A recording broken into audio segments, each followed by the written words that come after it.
Hello, my name is David, this is a making of, and flippity-doo, it's a-happening again. Please bear with me. This is the sad story of Kipmore the Forg, a bootleg Kermit. Why are there so many songs about... He was a content product. Even when sat alongside his officially licensed brethren, he was happy in his way. But the true tragedy of Mitcarp the Frigg was the unknowing of his situation. The lovers, the dreamers, and me.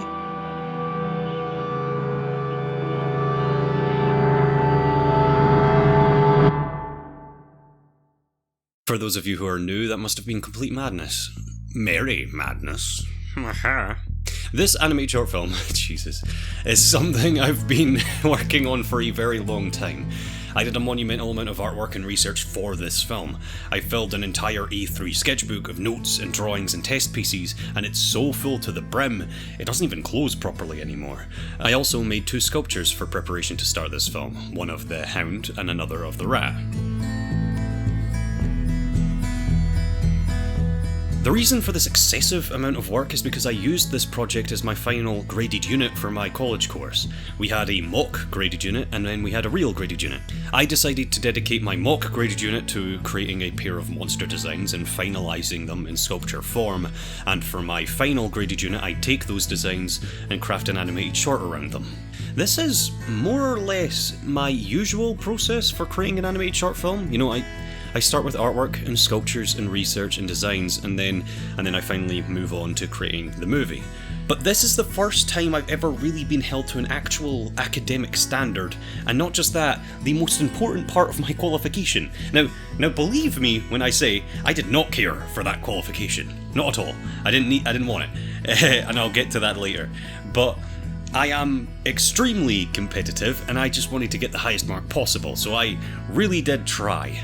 I set out to create the coolest looking film I could, the coolest sculptures I could possibly make, and the most quintessentially me sketchbook I possibly could. It's full of trips to see museums and animals and dinosaurs, sketches of monsters and fantasy and horror, merry madness without reason. This sketchbook has been my life for a few months now, and I'm stupendously proud of all of it.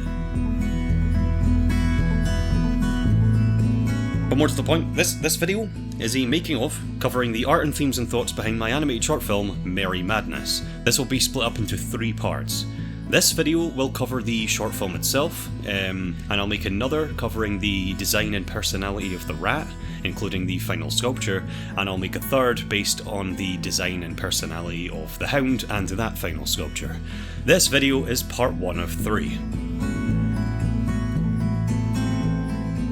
I honestly found it kind of hard to even, decide where to start with all of this, so I guess I'm just going to start from the beginning. This film started life as a script that was far more of like a surreal, maddening slasher film that featured the hound. I wrote it inspired by Pumpkinhead, Stan Winston's sort of fantasy horror monster slasher. It evolved from there, but the script and the ideas for this short film were all over the place for a very long time. I made collages in my sketchbook exclusively out of scraps of unfinished or abandoned scripts for this film. It wasn't until I really sat down, I set fire to some paper, and I wrote this big old generic synopsis of the world my slasher film was going to take place in, where I really felt like I was starting to get anywhere. What I ultimately decided upon for this short film was a far more broad story about the death of fairy tales and monsters and magic as one grows older. I wanted it to be somewhat romantic and tragic. I wanted it to be a love story between the rat and the hound, good and evil. A bit of that I feel has survived, but not all of it. I started with a short poem, which is weird. I don't tend to do that. I wrote a very short poem about the two, before I wrote any actual script, and for so long, that poem was in the film. It was going to play over the final sequence in the rat's basement where he reveals that he is the rat of the story and he can't live without the hound. Long past are the days when the great and the terrible embraced. When one could paint a picture of their worst fear, with a warming smile on their face.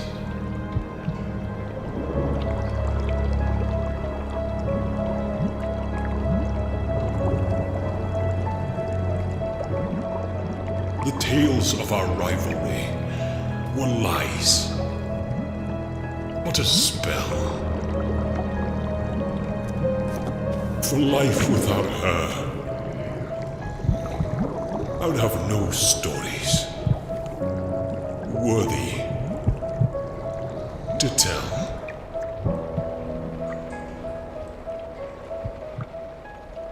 This short film was heavily inspired by the works of Jim Henson. The true tragedy of Mortkip the Crop was the unknowing of his situation. The lovers, the dreamers, and me.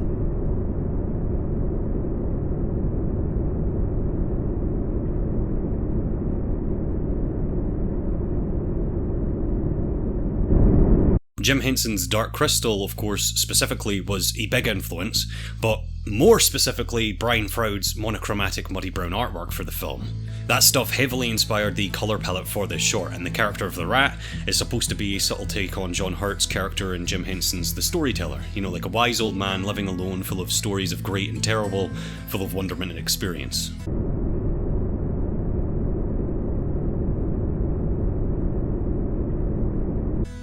The biggest influence, by far, and the reason I started this whole project in the first place, and if you know anything about me, you've probably already guessed this, was of course, Guillermo del Toro.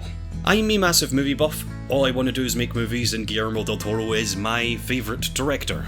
He doesn't make my absolute favourite films, except Pan's Labyrinth, which is definitely up there in the top 5. I obviously love most of his movies, but he's my favourite because as a filmmaker, I adore him. His visuals, his use of colour to tell a story, and of course his monsters, their transformations and their symbolism. I love this man. I love all of his flaws, and I love all of his strengths.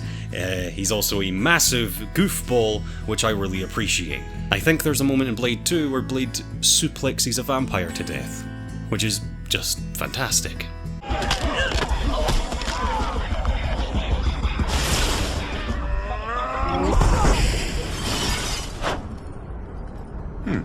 Pan's Labyrinth was a huge influence on this film too, as you could probably guess. Especially visually, there is a good and there is an evil. There's a little girl and a book. She doesn't like her real world and escapes to her fantasy world. There are swirls everywhere and a stone. This is all honestly pretty generic, standard fairy tale imagery, but Pan's Labyrinth's take on all of these tropes is what inspired me to make my own attempts.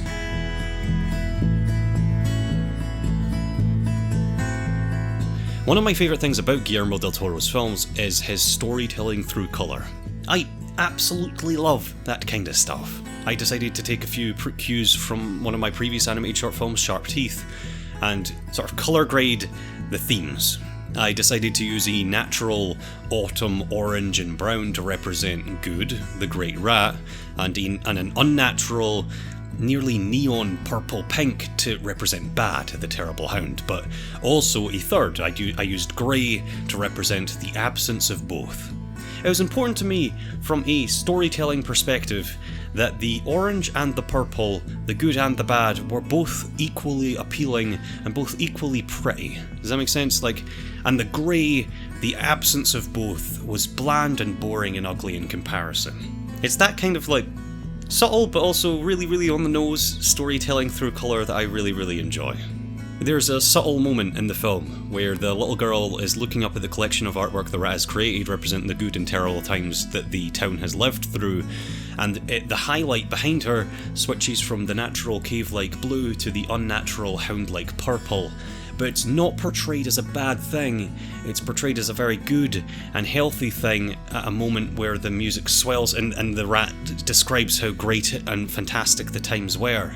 And that's kind of the whole moral of the story. Good and bad are forever intertwined. Yin-yang is all over the place in this short film. You cannot have good times without the experience or the risk of bad times, and you cannot have bad times without the good. And the absence of one is the absence of both, and everything becomes grey and dull. And that's, honestly, I think, oddly alluring. We like to demonise, we're scared of risk, and it's easy to fall into a complacent square grey box of comfort where your bad goes away, but the good soon follows, and then you start feeling nothing.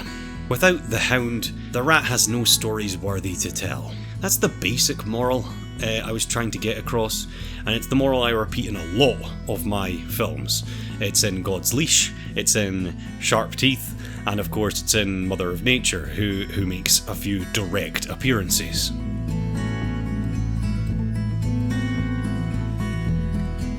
Another familiar face appears, and that's my fish man, my big gay fish.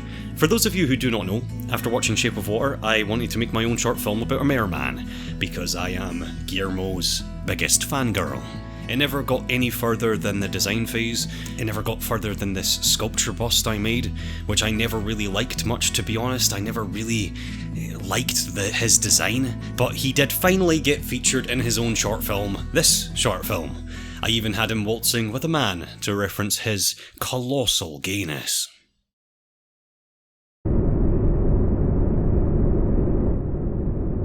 In one quick, recognisable character, you can see the arc of all monster kind in the town. He's kind of the unsung hero of the short, and I kinda love him. I mean, he's never gonna get his own short film because I hate his design, but he's in one of them. Here he is.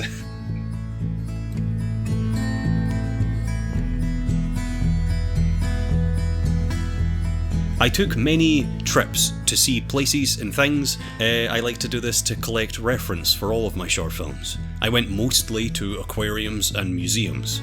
Most of this was for animal reference for the Rat and the Hound's designs, which will not be covered in this video, but I also went for animal reference for the small collection of monsters featured in the Rat's basement, which all had to be quickly designed for that final sequence.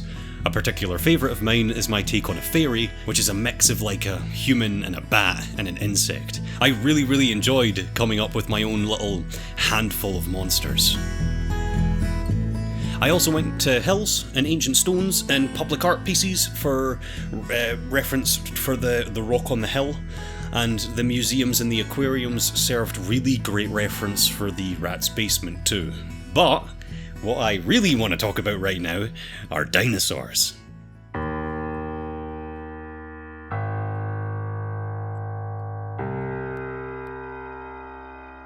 I went to see a real-life dinosaur while working on this short film.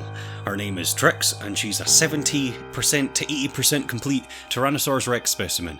It's barely relevant to this video, I'll cover her way more in the Hound's design video, but damn, seeing a real-life fossil Tyrannosaurus Rex, a real-life 66 million year old 9-ton dragon monster's ancient fossil bones, and all of their cracks and breaks and injuries, all that storytelling in there, this ancient storytelling melancholy giant monolith fossil monster definitely had an impact on this film.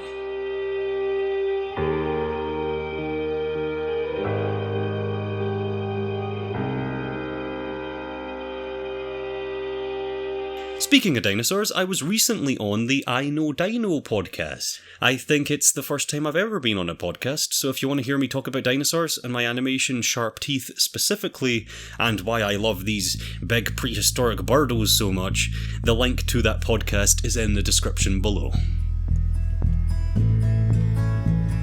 I loved working on this, the whole thing, from the drawings and the trips and the sculptures and everything. I really did.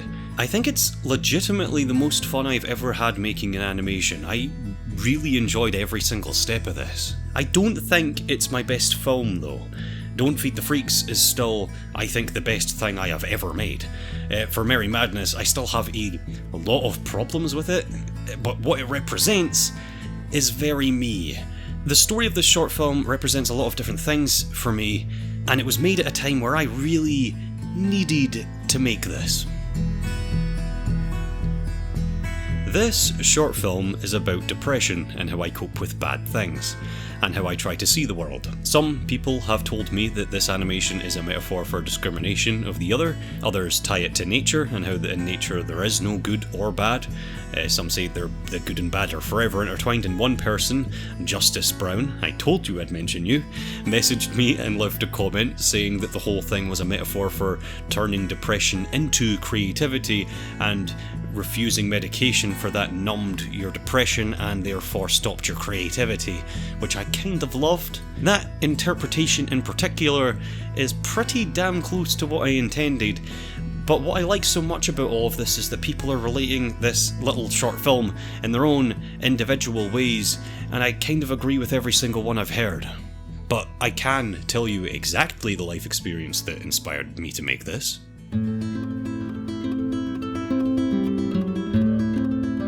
I've been going to college, doing art for 4 years now, and for 2 years I've been unhappy. And over the course of the past year specifically, I've been legitimately depressed. The most depressed I've ever been. It's not entirely to do with college, and I don't feel comfortable talking about a lot of it, but college was a huge part. I've been creatively exhausted, doing a course I don't care for anymore, getting a qualification I didn't want in a campus I knew like the back of my hand. A big, square, comfortable box. I felt like I was getting jaded and old and forgetting the romance and magic in the world and the romance and magic in art in general. Now, I'm not an idiot. I know I'm still very, very young. I'm only 23, I'm a big goof, I'm a child, and I'm amazed by very, very small things. At least other people would probably consider them small. Like, I'm amazed by seeing a really big snail or seeing a tooth mark in a fossil. These things can fascinate me to no end, and I can find them completely magical. And I was losing that. Working at a college I didn't like for a qualification I didn't want, feigning creativity, doing art I didn't care for. I like to turn my most terrible thoughts and experiences into creative projects, and it's how I deal with them. I like to think that my terrible experiences aren't so terrible if I can survive them and learn from them and create. And I like to think that my greats are better and that big snail is more amazing to me because of all the terribles I've had and learned from. Does that make any sense? I don't know, I keep talking about snails.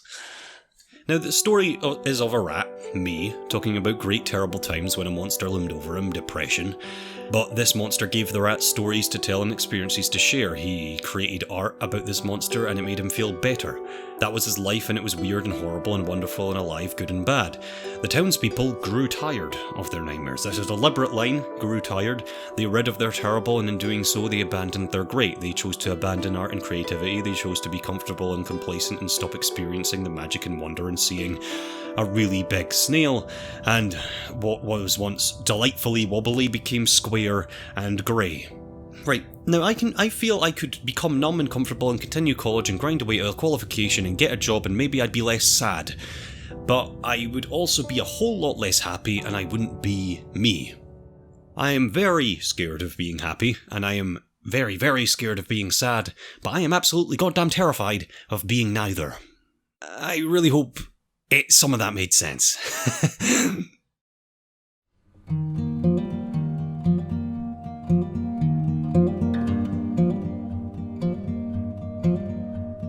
Right, now I have talked a lot about this animation and myself and the art, but I wanted to end this video by stepping back and talking about the sketchbook. I am more proud of the sketchbook than I am the animation, and I'm more proud of the sketchbook than I am my two sculptures. I love the animation and I love those two sculptures, but this sketchbook is up there with the top 5 things I think I've ever made, and all I do is make things. This sketchbook is huge. It's full of sheer inspired hard work and my own personal brand of creativity. This sketchbook is me. It's full of museum trips and visits to see dinosaurs that I'll remember forever. It's full of monsters and horror and fantasy and films and drawings of great and terrible things. And I haven't even covered it all in this video, because a third of this sketchbook is dedicated to the rat's design and another third is dedicated to the hound's design, and those are going to be separate videos. It was me trying to find a way of turning my own feelings of creative exhaustion and loss of the world's magic and turning that feeling into something creative and magic in its own way. It's kind of been just complete therapy. This sketchbook is me, more so than anything else I think I've ever made. It's monsters, then sculpture, then film, in that order. I mentioned at the beginning that this was specifically for my graded unit, and I wanted to get the highest mark I possibly could. I wasn't trying to get a good qualification. I wasn't trying to get into better art college. None of that means anything to me right now. Maybe it was because of vanity, or maybe, and I kind of believe this one, I just wanted to enjoy this again. I wanted to enjoy college again and create something I finally thought was kind of awesome, in a way that I haven't felt in a long time, especially for my finale. So I took everything I knew that I enjoyed. I took sculpture and monsters and designs and dinosaurs and film and pushed all of that forward. I got my results about two and a bit weeks ago. 100 marks out of 100 marks, an A, which doesn't really matter. This was a big old project, a sculpting and filmmaking and finality to my 4 years of college and what I've learned I actually want to be doing. That 100 marks is really fun to brag about, but this sketchbook, this whole project is, like, totally priceless to me. I am taking at least a year out of college, at least 1 full year out of college, to focus on myself and to focus on filmmaking. What that means to you guys is that there's going to be a whole lot more YouTube videos, so be excited for that. This sketchbook represents the end of something and the beginning of something. I'm both really happy and really sad about it, absolutely terrified and extremely excited, and that couldn't be more fitting, I think. You know? If you're at all interested in supporting me or reading this sketchbook, the full thing is on my Patreon page right now. So feel free to check it out if you want. And thank you so much for watching all of this. This has been a really long one, hasn't it? Now, it's all done. I'm finished recording and I'm off. It's damp outside, as you can see. And I'm gonna go film the biggest snail I can find. Bye, guys. Of all the money that e'er I spent it in good company, and of all the harm that e'er I've done, alas, it was to none but The true tragedy of Corpmert the Plump was the unknowing of his situation.